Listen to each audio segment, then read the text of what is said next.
John chapter 19. Jesus sentences to death. While Pilate had Jesus flogged with a lead-tied whip, the soldiers wove a crown of thorns and put it on his head. And they put a purple robe on him. "Hail, King of the Jews!" They mocked him as they slapped him across the face. Pilate went outside and said to the people, "I am going to bring him out to you, but understand clearly that I find him not guilty." Then Jesus came out wearing a crown of thorns and purple robe. And Pilate said, "Look, here is this man." When they saw him, the leading priests and temple guards began shouting, "Crucify him! Crucify him! Take him yourselves and crucify him." Pilate said, "And I find him not guilty." The Jewish leaders replied, "By our law, he ought to die because he called himself the Son of God." When Pilate heard this, he was more frightened than ever. He took Jesus into headquarters again and asked him, "Where are you from?"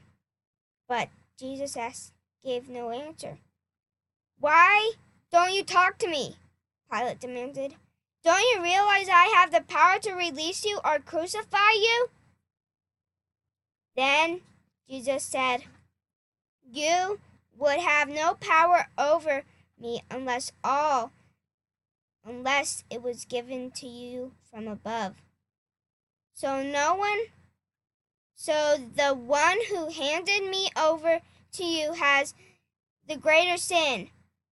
Then Pilate tried to release him, but the Jewish leaders shouted at him, "If you release this man, you are no friend of Caesar anymore. Who declares himself a king is a rebel against Caesar."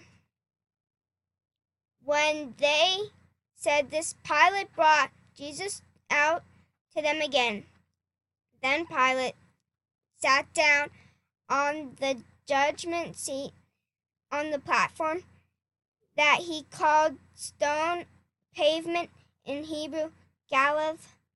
It was now about noon on the day of the preparation for the Passover. And Pilate said to the people, "Look, here is your king." "Away with him," they yelled. "Away with him! Crucify him!" "What? Crucify your king?" Pilate asked. "We have no king but Caesar," the leading priests shouted back. Then Pilate turned Jesus over to them to be crucified. The crucifixion, so they took Jesus away, carrying the cross by himself. He went to the place called the place of the skull, in Hebrew, Golgotha, where they nailed him to a cross. 2 others were crucified with him, one on the either side, with Jesus between them. And Pilate posted a sign on the cross that read, "Jesus of Nazareth, the King of the Jews." The place where Jesus was crucified was near the city, and the sign was written in Hebrew, Latin, and Greek, so many people could read it. Then the leading priests objected and said to Pilate, "Change it from the King of the Jews to, he said, I am the King of the Jews." Pilate replied, "No, what I have written, I written." When the soldiers had crucified Jesus, they divided in his clothes among the 4 of them. They also took his robe, but it was seamless, woven in one piece, from top to bottom. So they, rather than tearing it apart, let's throw dice for it.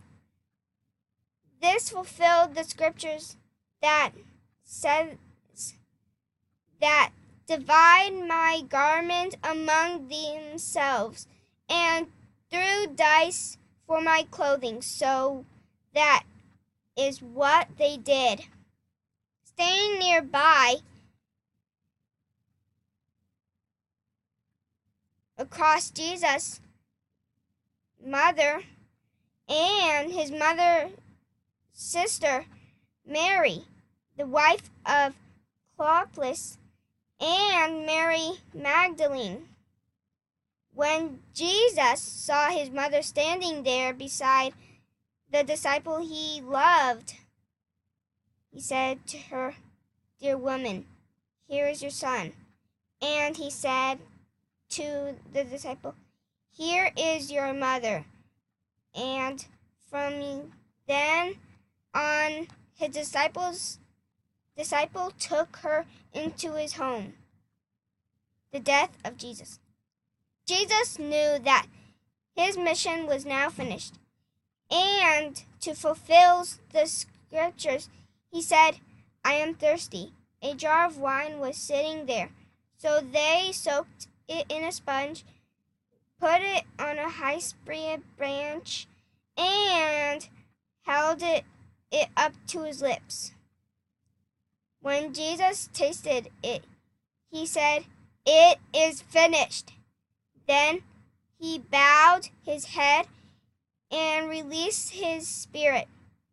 It was the day of preparation, and the Jewish leaders didn't want the bodies hanging there the next day, which was the Sabbath, and the very special Sabbath, because it was the Passover. So the soldiers came and broke the legs of the 2 men crucified with Jesus. But when they came to Jesus, they saw that he was already dead, so they didn't break his legs. One of the soldiers, however, pierced his side with a spear. Immediately, blood and water flowed out. This reported is from the eyewitness giving an accurate account. He speaks the truth so that you can believe. These things happened in fulfillment of the scriptures. They say, "None of his bones will be broken," and they will look on the one they pierced, the brutal of Jesus. Afterward, Joseph of Arimathea, who had been a secret disciple of Jesus because he feared the Jewish leaders, asked Pilate for permission to take down Jesus' body. When Pilate gave permission, Joseph came and took the body away. With him came with him came Nicodemus, the man who had come to Jesus at the night. He brought about 75 pounds of perfumed ointment made from nard almonds. Following Jewish burial custom, they wrapped Jesus' body with spices along in sheets of linen cloth. Then they placed the crucifixion near the garden, where there was a new tomb, never used before. And so, because it was the day of preparation for the Jewish Passover, and since the tomb was close at hand, they laid Jesus over there.